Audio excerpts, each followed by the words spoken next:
Hello दोस्तों, मैं सरला Yadav SY Hindi platform पर एक बार फिर से आप सभी का हार्दिक अभिनंदन करती हूं। और हमने अपने एसवाई हिंदी प्लेटफॉर्म चैनल पर शुरू कर रखा है एचपीएससी का सिलेबस और यूजीसी नेट और एस्टेट का सिलेबस हमने स्टार्ट किया हुआ है। जो बच्चे हमसे जुड़े हुए हैं वो सभी वीडियो उम्मीद है कि उन्होंने देख ली होंगी। और आज हम चैप्टर लेकर आए हैं राजस्थान की रजत बूंदें, जो कि वितान का दूसरा अध्याय है। वितान भाग एक में जो है 3 ही अध्याय हैं। एक अध्याय हम पढ़ चुके हैं, भारतीय गायिकाओं में बेजोड़ लता मंगेशकर, जो कि कुमार गंधर्व ने लिखा था। उसका पाठ का सार मैं आपको पढ़ा चुकी हूँ। और एस्टेट के बच्चों के लिए तो इतना ही आएगा कि ये विधा की दृष्टि से क्या है। जैसे कि राजस्थान के रजत बूंदे, ये विधा की दृष्टि से क्या है, ये एक निबंध है, किसने लिखा, अनुपम मिश्र ने लिखा, या फिर इसमें क्या, इसका मुख्य प्रतिपाद्य क्या है।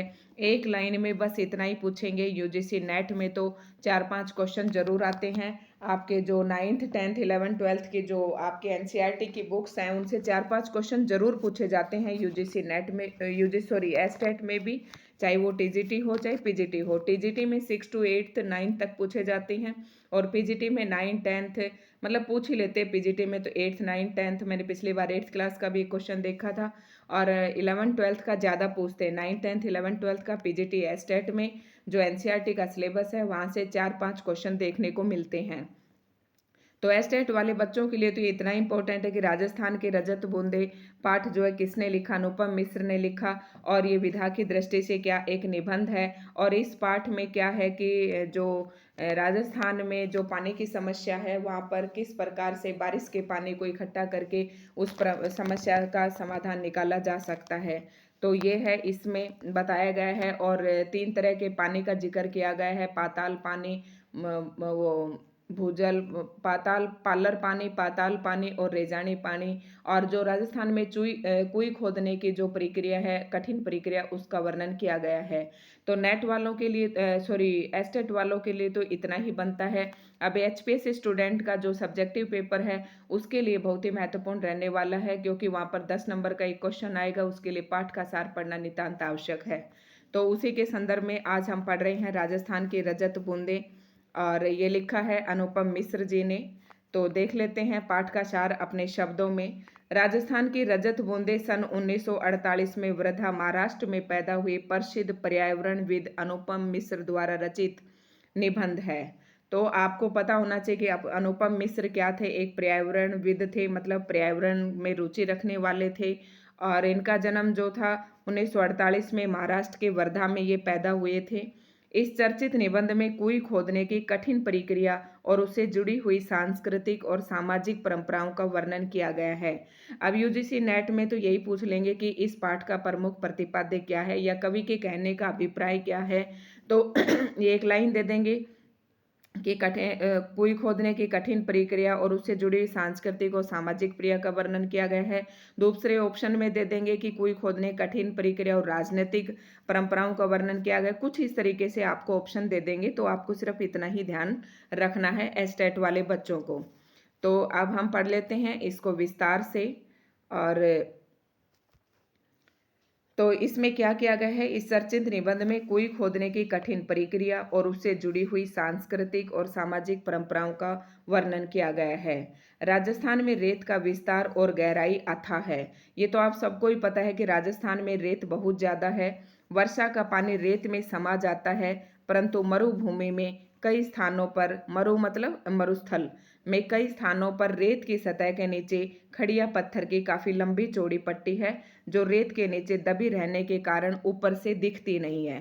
क्या कहा है कि राजस्थान में जो है रेत ही रेत है, और उस रेत के नीचे कई स्थानों पर, हर जगह पर नहीं, कई स्थानों पर क्या है, खड़िया पट्टी है। पत्थर की नीचे खड़िया पत्थर की एक लंबी चौड़ी पट्टी है, जो कि रेत के नीचे दबी हुई है, जिसके कारण वो दिखाई नहीं देती है। अब वो ऐसे क्षेत्रों में बड़े कुएं खोदते समय मिट्टी में हो रहे परिवर्तन से खड़िया पट्टी का पता चल जाता है। तो कैसे पता चलता है कि यहाँ पर खड़िया पट्टी है, तो जब हम बड़े बड़े वहाँ पर बड़े कुओं का खुदाई की जाती है, तो खुदाई के वक्त पता चल जाता है कि यहाँ पर खड़िया पट्टी है। और जब बड़े कुओं में पानी तो 1.5 150-200 हाथ पर निकल ही जाता है। अगर हम ऑब्जेक्टिव की बात करें, जैसे एचपीएससी अभी ऑब्जेक्टिव पेपर हुआ था तो वहाँ पर भी एक क्वेश्चन आया था, यहाँ से 1-2 क्वेश्चन पूछे गए थे। तो आपको ध्यान रखना है कि बड़े कुओं में पानी कितने हाथ पे निकल जाता है, 150 या 200 हाथ पर निकल ही आता है, पर वह अधिकतर खारा होता है। इसलिए वर्षा के पानी को समेटने के लिए कुएं का निर्माण किया जाता है। जिस क्षेत्र में बरसात का पानी एकदम बैठता नहीं है, वहाँ रेत के नीचे खड़िया पट्टी होती है।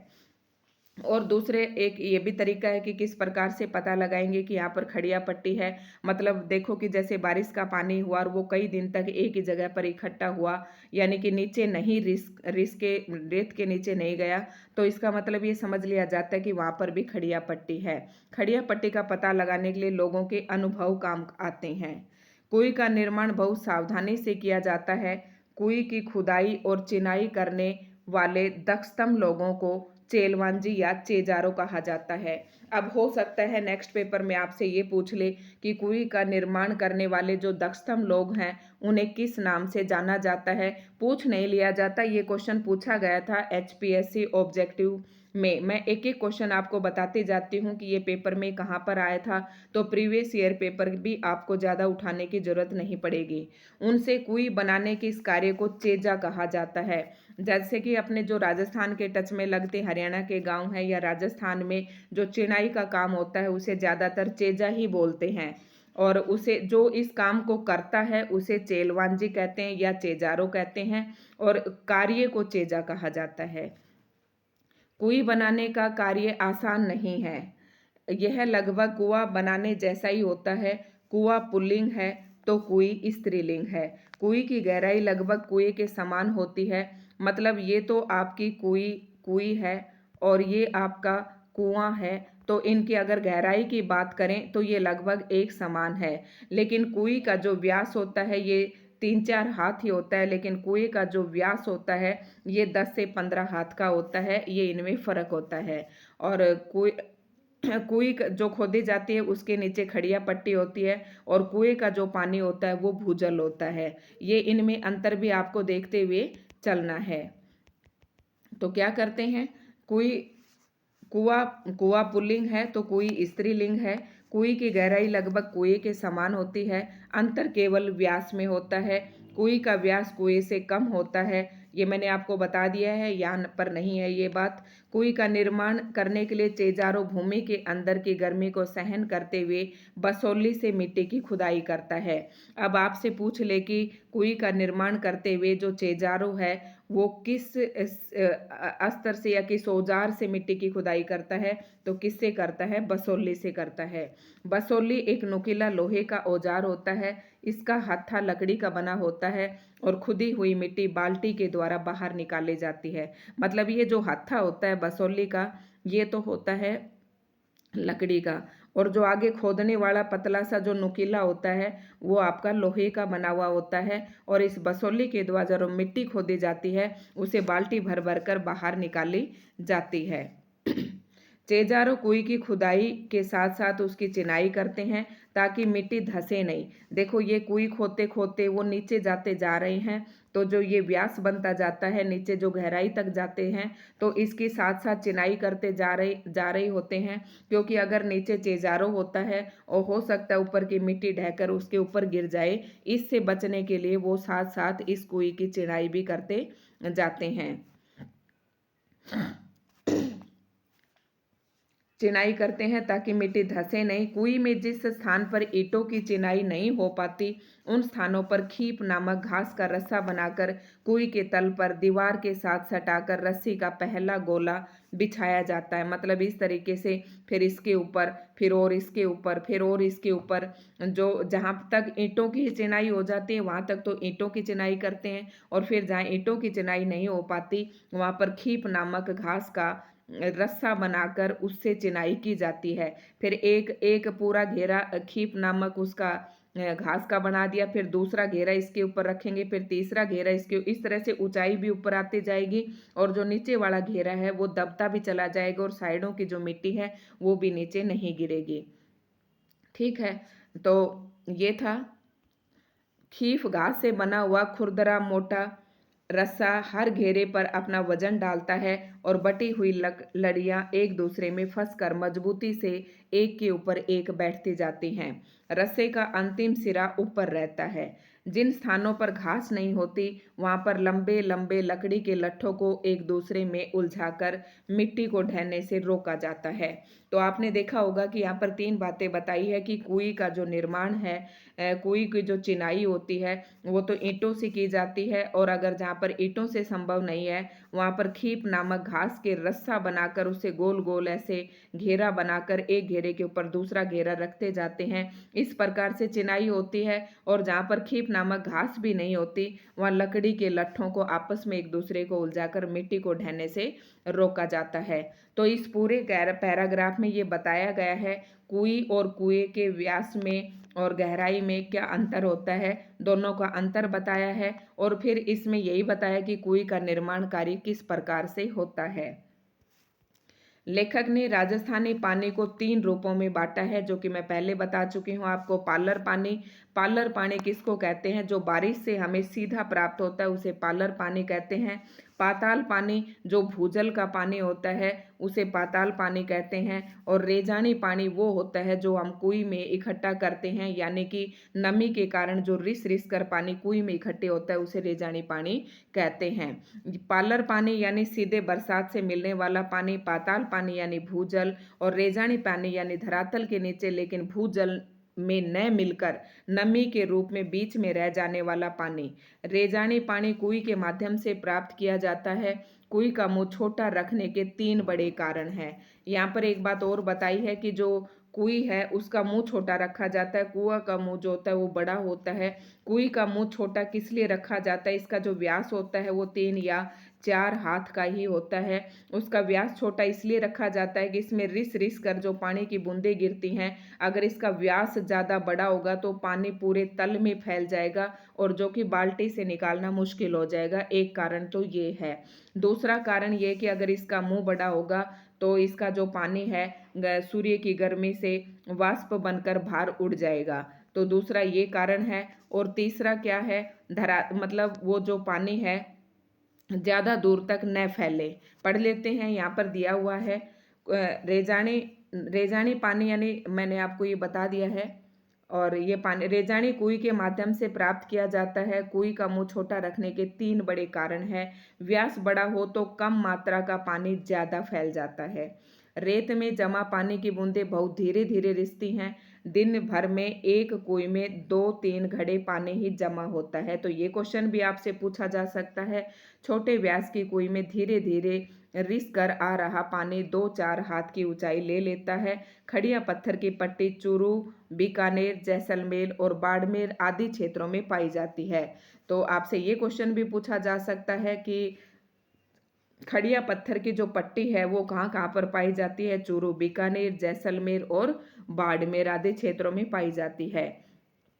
यही कारण है कि इन क्षेत्रों में लगभग सभी घरों में कुएं है। कुएं से पानी निकालने के लिए छोटी बाल्टी या चड़स का प्रयोग किया जाता है। अब कुएं के अंदर जो पानी इकट्ठा होता है उसे यहाँ पर एक घिरनी लगा दी जाती है। घिरनी लकड़ी की भी हो सकती है, लोहे की भी हो सकती है, और वहां से ये रस्सा डालकर और यहाँ पर बाल्टी बांध देते हैं या चड़स बांध देते हैं। और चड़स जो होता है या तो वो उसका रबड़ का होता है जिसके कारण उसमें वजन होता है और ये पानी में डूब जाता है, फिर बाल्टी भर के बाहर आ जाती है। तो कुएं मैंने अपने आंखों से भी देखी है और पानी निकालते हुए भी देखा है, इसलिए मुझे इसके अच्छे से नॉलेज है। बाल्टी या चड़स का प्रयोग किया जाता है। ऊपर मुहाने पर चरखी या घिरनी लगा दी जाती है। कुएं के मुंह को लकड़ी के ढक्कन से ढक कर रखा जाता है।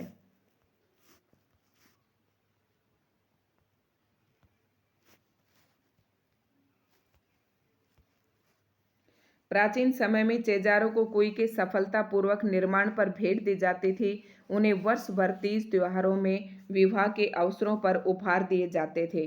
अब ये कार्य मजदूरी देकर करवाया जाता है। मतलब क्या था कि प्राचीन समय में जो चेजारो थे जो कुएं का निर्माण करते थे, उन्हें जिसने भी कुएं खुदवाई है उसके घर में जो भी प्रोग्राम होता था, शादी विवाह जो भी फंक्शन होते थे या जो तीज त्योहार होते थे, उन पर उसको उपहार दिए जाते थे। पहले के समय की बात करते तो अब यह कार्य मजदूरी देकर करवाया जाता है। कोई निजी संपत्ति है, लेकिन इस सार्वजनिक संपत्ति समझा जाता है। देखो, कुई निजी संपत्ति है लेकिन इसे सार्वजनिक संपत्ति समझा जाता है। कुई, क्योंकि कुई जिस क्षेत्र में बनती है वह गांव की सार्वजनिक जमीन है।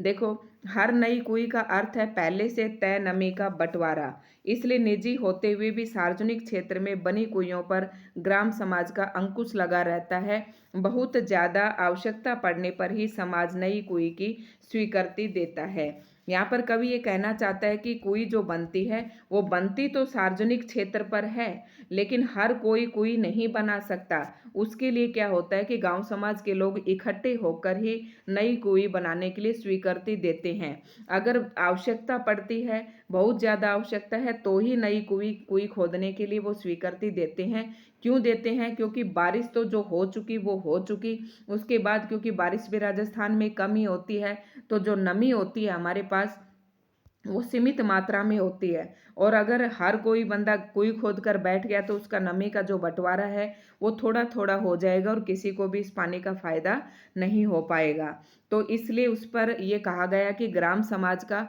कुई जो है सार्वजनिक जगह की जमीन पर बनाई जाती है, लेकिन उस पर ग्राम समाज का अंकुश लगा रहता है। और ग्राम समाज इसीलिए अंकुश लगाता है क्योंकि नई कुई खोदने का अर्थ है पहले से तय नमी का बंटवारा। तो भाई बंटवारा तो तभी कर सकेंगे जब गांव समाज की स्वीकृति होगी तभी। तो आपको ये पाठ मैंने आपको बहुत अच्छे से समझा दिया है और एचपीएससी वाले स्टूडेंट के लिए बहुत ही महत्वपूर्ण रहने वाला है। जो नेट वालों के लिए इम्पोर्टेंट था वो बात मैंने आपको बता दी है, और केवीएस डीएसएस भी सभी के लिए इनमें से प्रश्न आपके आते हैं, आपके सिलेबस में भी दिया हुआ है, तो आप इनको पढ़ सकते हैं आराम से। और जो जो यहाँ पर महत्वपूर्ण था वो सब बातें मैंने बता दिया है। तो एक और प्रश्न यहाँ पर रह गया जो कि ऑब्जेक्टिव में पूछा जाता है। जो कुई की गहराई होती है वो 30 से 65 हाथ होती है, लेकिन कुआं की जो गहराई होती है वो 150 से 200 हाथ तक होती है, तब पानी निकलता है। तो ये था, और व्यास भी मैंने आपको बता दिया है, लेकिन कुई और कुएं की जो गहराई होती है वो लगभग समान सी होती है। तो खड़िया पट्टी के बारे में आपको बता दिया, कहाँ कहाँ पर खड़िया पट्टी पाई जाती है, और कुई खोदने की जो निर्माण प्रक्रिया है वो भी बता दी है आपको। किस तरीके कितने प्रकार का राजस्थान के पानी को 3 भागों में विभाजित किया गया है ये भी बता दिया है। अनुपम मिश्र द्वारा रचित है, और ये एक पर्यावरणविद थे। 1948 में महाराष्ट्र में इनका जन्म हुआ था। तो ये थे हमारा आज का अध्याय, राजस्थान की रजत बूंदे, जो कि अनुपम मिश्र द्वारा रचित था। अब आपको शायद ये पूरा जो है अच्छे से समझ में आ गया है पाठ। किसी भी प्रकार का प्रश्न अगर आपसे पूछा जाता है तो आप आसानी से उसका उत्तर दे सकते हैं। ये वितान भाग एक का अध्याय 2 था, और एक अध्याय और रहता है हमारा, वो मैं आपको नेक्स्ट वीडियो में बता दूंगी। एक अध्याय हम पहले से पढ़ा चुके हैं, बेजोड़ भारतीय गायिकाओं में बेजोड़ लता मंगेशकर, और दूसरा है राजस्थान के रजत बूंदे, और तीसरा है आलो अंधारे जो कि बेबी हालदार द्वारा रचित है। उसके लिए मैं आपके पास नेक्स्ट वीडियो लेकर आऊँगी। तो धन्यवाद दोस्तों। अगर आप हमारे चैनल पर नए हैं तो प्लीज़ चैनल को सब्सक्राइब जरूर करें। वीडियो आपको पसंद आए तो लाइक शेयर एंड सब्सक्राइब जरूर करें।